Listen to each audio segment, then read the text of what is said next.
This is the Kitchen Sink WP Podcast, episode 347. I program my home computer. We have a server crash, 404 error, page not found, links aren't working, system is crashing, system is crashing, system is crashing.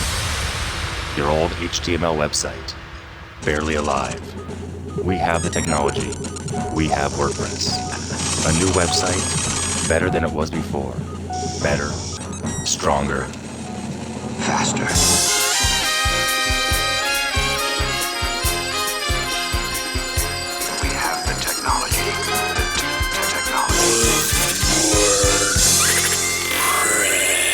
Why, hello everybody, this is Adam Silver, the host of the Kitchen Sink WP podcast. Thanks for being here. Let's get started. I'm excited. All right, first and foremost, sadly, there are no WordCamps next weekend, virtually, of course. So nothing going on there. And the conferences that have happened midweek, Agency Summit and WooSesh and Page Builders have come and gone. So I hope you were a part of those. And actually my Agency Summit one that I just did this past week that I was a part of went over really well. I got a lot of nice feedback. I actually took a 90-minute call with somebody over in Kentucky or Alabama. And it was really cool. So if you haven't seen that, go back and check those out. I'll put a link if you want in the show notes. Summit, the WP Agency Summit. You can find it online. So cool. Moving on, segment one in the news. Two things to talk about here. First and foremost, WooCommerce 4.6 has launched. There were 4 main fixes and stability improvements that included in the release.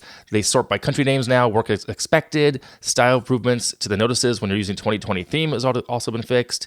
It's now possible to assign to a product text, a class that contains non-ASCII characters, and the old setup wizard has been removed. So, and also the new home screen is now enabled for everyone.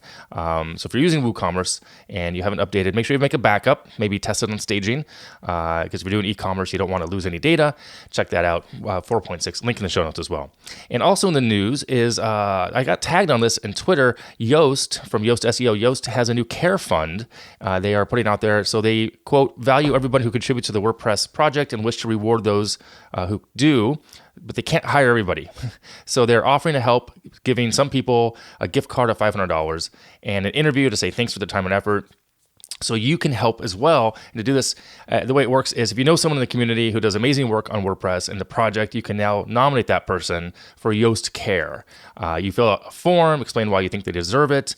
They will review it, and if appropriate or awarded, they'll get the money and an interview that'll be published on the Yoast.com website, sharing that information and that story as well. So if you know anybody who podcasts every week for the past 347 weeks, no, I mean, there are people who really could use it. I'm not going to say no, but nonetheless, I want to share that out there as well. There are a lot of people who are in need of help at different times of their life and careers. So I think it's awesome. So cool that Yoast is doing that as well.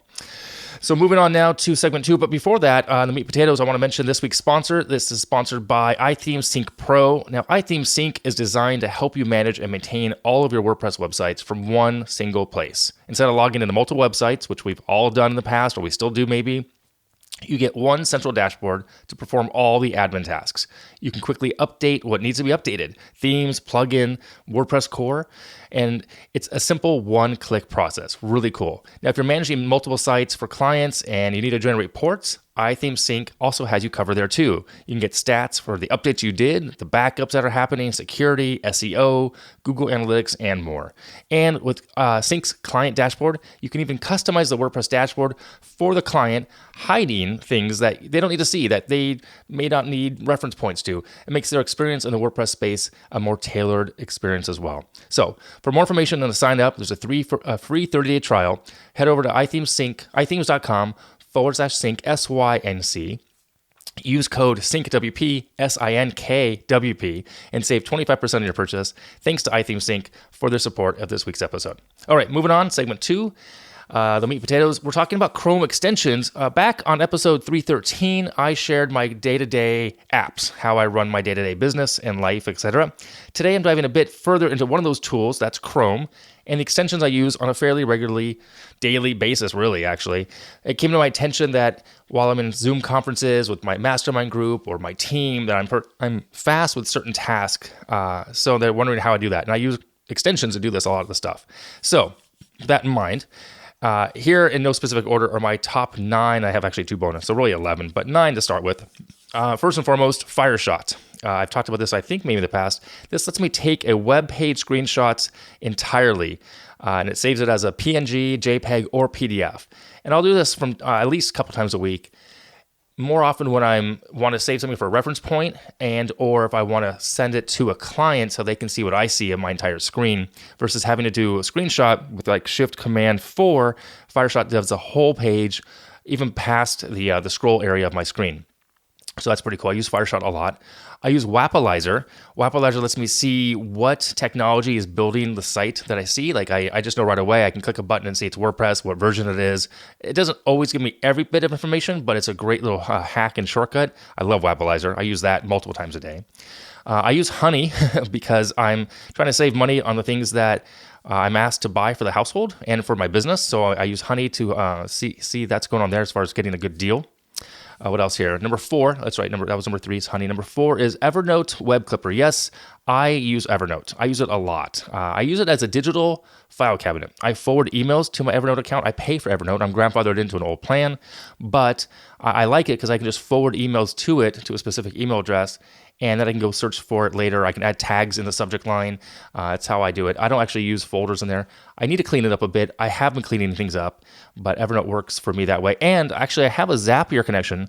For those who know that when I was doing my cold email system or my prospecting through Pipedrive, I actually have a Zapier connection. So I'll do something specific in Evernote Web Clipper, and it'll send it to a specific area. I'll tag it in the Evernote Web Clipper. It'll send it, and then Zapier sees that and sends that to Pipedrive. So it's a kind of cool little workflow there. So maybe I can share that one day. If anyone's interested, let me know. I'll put together a little video on that. Number 5, Google Hangouts. I use this specifically for one friend because they don't like text messaging. They think it's for teenage girls. Their words, not mine. But 2 things. They aren't really using it a whole lot anymore. And I just read recently that Google Hangouts might be end of life, so that may go away. Number 6, Momentum. Momentum helps me. It's just my home screen. It gives you a nice photo of the day. It's a personal dashboard. You can have to-dos on there, weather, inspiration. I have it really clean. I just have the date, the time. Not even the date. It's just the time and a quote. That's all I have on there. Number 7, uBlock Origin. It's an ad blocker. It's not perfect. Some things don't load that I need to load, so I have to turn it off from time to time, especially when I'm doing development work or we're trying to do reviewing a site. Maybe there's a pop-up, or not a pop-up, but something just doesn't come through. A lot of times fonts or icons in the social media space, like the Twitter, Facebook, LinkedIn, those icons won't show because uBlock thinks it's an ad. It's not. So, but I use it. It does help a lot. So there's that. What else? Oh, number 8, Vimeo Video Downloader. That's right. I like to, if I can, save the videos I'm watching for later. So this helps quite a bit. And number 9, my favorite and my probably most used, I don't know if it's my favorite, but my most used Chrome extension would be 1Password.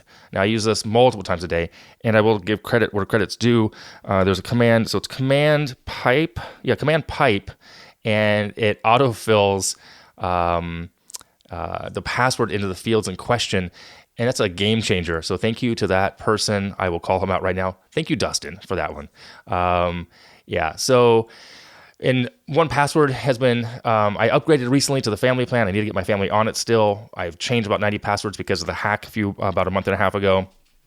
And I'm trying to still get my head wrapped around 1Password for the family.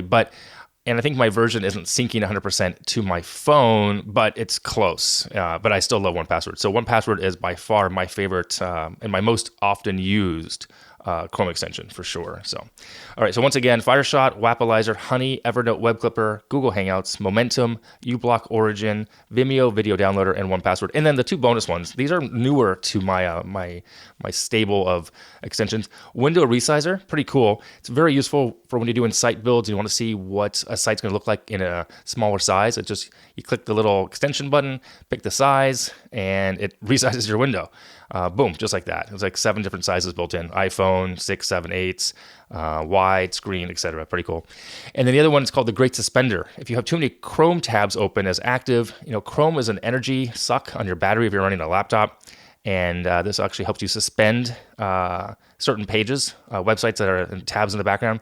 And all this said, toying with the idea of leaving Chrome, going back to Firefox or even Safari, but right now I'm just so ingrained in it. I just know it's so much better than the other tools, so I'm sticking with it at the moment.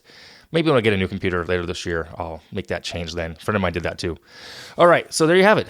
Window Resizer and Great Suspender were the two bonus ones that are relatively new, like in the last 2-3 weeks tops, maybe 2 weeks, if that. So there you go. All right, hope that helps. If you have any great Chrome extensions that you want to share, let me know. I'd love to hear about them. Moving on, segment 3, tip and tool of the week. This week's tool is a service called CookieBot. It helps you make It helps you make better use of cookies in the online tracking compliant. We're also supposed to have a notice if you're running cookies on your website for the GDPR, for the is it CCRA? Is that what it's called? I believe it's called CCPA. And there's a free level and a pay level. By the way, the CCPA is the California Consumer Privacy Act, so it's a statewide data privacy law. It just helps you, check that out, make sure you're compliant. There's, like I said, a free level, pay levels. Check it out. I heard about it in a Zoom call I was a part of about 2 weeks ago, so I thought it was pretty neat. All right, that's it. Check that out. I'm going to wrap it up here. If you have any questions, go ahead and send it in via email, adam@kitchensinkwp.com, or SpeakPipe function on the website. You can leave a recording. Thanks to iThemes Sync for sponsoring this week's episode. If you want to support the show, you come to Patreon, kitchensinkwp.com/Patreon. If you want to sponsor the show, you can do that too, just like iThemes has. There's a form on the website. Thank you so much for listening. Now go out and do some awesome things with WordPress. See you next week. Bye-bye.